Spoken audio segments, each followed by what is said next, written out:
Uma investigação nos Estados Unidos revelou que um dos maiores fabricantes de próteses do mundo pagava propina para médicos brasileiros usarem seus produtos em pacientes do SUS. Os médicos faziam cirurgias desnecessárias só para ganhar mais.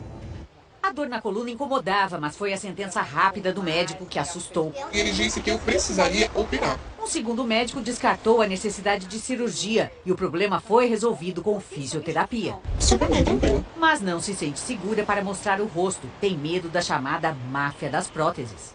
Essa máfia foi denunciada em 2015 nessa reportagem do Fantástico, que mostrou que representantes dos fabricantes de materiais usados em cirurgias ortopédicas, neurológicas e cardíacas pagavam comissões para que médicos indicassem o uso de seus produtos. Quanto mais cirurgias esses médicos e hospitais fazem e quanto mais parafusos, placas, estentes e outros implantes eles usam, mais ganham. Uma lógica boa para o bolso de alguns e péssima para os pacientes. Decidi entrar nessa luta porque cansei de ver pacientes operados sem necessidade e, como eu costumo dizer, uma cirurgia mal indicada, por melhor que seja a técnica, o resultado será ruim. Uma vitória importante contra a máfia das próteses aconteceu recentemente, mas na Justiça dos Estados Unidos. Um dos maiores fabricantes de implantes cirúrgicos admitiu num acordo de leniência lá que lucrou mais de 3 milhões de dólares pagando propina para que médicos do Brasil, do SUS, usassem seus produtos. Agora, representantes dos planos de saúde estão se valendo dessa confissão para um novo processo.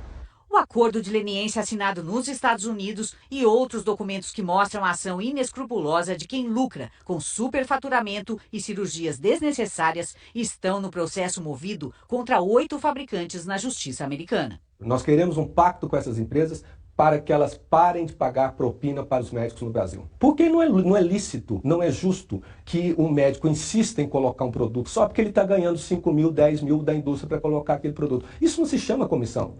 Isso se chama suborno, isso é propina. Esse estudo da Anvisa mostra que os preços dos mesmos materiais cirúrgicos chegam a variar mais de 3.000% no Brasil.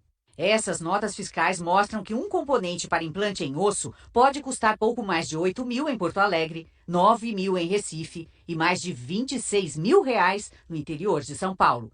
A ação de distribuidores que pagam comissões ou propinas encarece os procedimentos para o SUS e para os planos de saúde.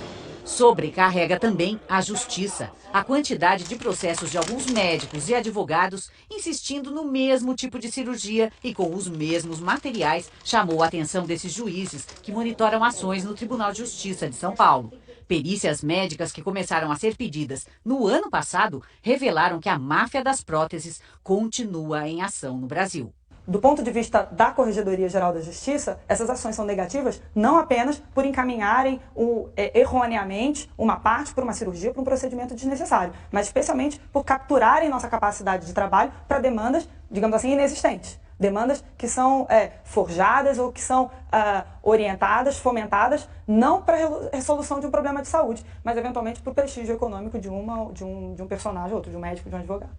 As denúncias dos corregedores e da Abrange foram encaminhadas para a OAB, Conselho Regional de Medicina, Ministério da Saúde e Polícia Federal. Há no Congresso Nacional projetos de lei para coibir a ação da chamada máfia das próteses. Dela, os pacientes, por enquanto, só têm uma maneira de tentar se proteger. Eu sou de opinião que se deve sempre ouvir uma segunda opinião, ou mesmo uma terceira, se for preciso. E eu acho que ouvir mais de uma opinião é fundamental na decisão cirúrgica.